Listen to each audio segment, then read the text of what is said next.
আমি এসে গেছি গুয়াহাটি মারোয়ারি হসপিটালে। আর এই হসপিটালে এসে আমি কি কি করলাম সবকিছু দেখাবো এই ব্লকে। আসসালামু আলাইকুম। আমি সকাল সকালে এসে গেলাম কলেজে। আর কলেজে এসে কিছু একটা ভালো লাগতেছে না, কারণ আমি রাতে 3টা ধরে প্র্যাকটিক্যাল লিখছি আর ঘুমও কিন্তু কম হয়েছে, সেই জন্য মাথাটাও কিন্তু পুরো বিষ করতেছে। আর কলেজে তো আসতেই হবো, কি আর করার। আর আজকে কিন্তু যাবো গুয়াহাটি মারোয়ারি হসপিটালে। আর এনার দুজনকে দেখেন কলেজে এসে প্র্যাকটিক্যাল লেখা স্টার্ট দিয়ে দিছে। তারপর ম্যাম গ্রুপে মেসেজ দিয়ে বললো যে তোমরা সবাই রেডি হয়ে যাও হসপিটালে যাওয়ার জন্য। আর এখানে বাসও এসে গেছে। তারপর আমরা সবাই মিলে বাসে উঠে রওনা দিয়ে দিলাম হসপিটালে যাওয়ার জন্য। প্রায় 2 ঘন্টা বাসে বসে থাকার পর অবশেষে কিন্তু আমরা হসপিটাল এসে গেলাম। আর আমাদের আসতে কিন্তু অল্প লেট হয়ে গেছিল, কারণ আমরা জামে পড়ে গেছিলাম। তারপর অল্প টাইম ওয়েট করতে বললো। আর ভিতরে কিন্তু ভিডিও করা এলাও না, তাই ইনশাল্লাহ যতটুকু পারি দেখাবার চেষ্টা করবো। আর এনার দুজনকে দেখেন এখানে কান্ডানাটানি স্টার্ট হয়ে গেছে, কি আর বলবো গাইস, মানে চুপচাপ থাকতেই পারে। তারপর আমরা ভিতরে যাওয়ার জন্য রেডি হয়ে গেছি। ভিতরে আসার পর আমাদেরকে কিছু মেশিনের কথা বললো, যে কোন মেশিনের কি কাম কি কি করা হয়। আর আমার সামনে যে মেশিনটা দেখতে পারছেন, এটা কিন্তু একটা জট লেভেলের মেশিন ভাই,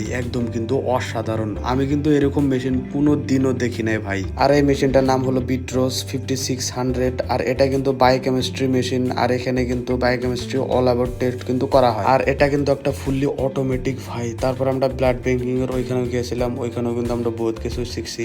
তারপর সবকিছু দেখা হয়ে গেলে আমরা আবারও বাসে উঠে যাই কলেজে যাওয়ার জন্য। তারপর কলেজে এসে গেলাম। আর হসপিটালে যাই কিন্তু খুবই একটা ভালো লাগলো, বহুত কিছু দেখলাম শিখলাম। আর এখন যাবো হলাম রুমে। That's all for today guys.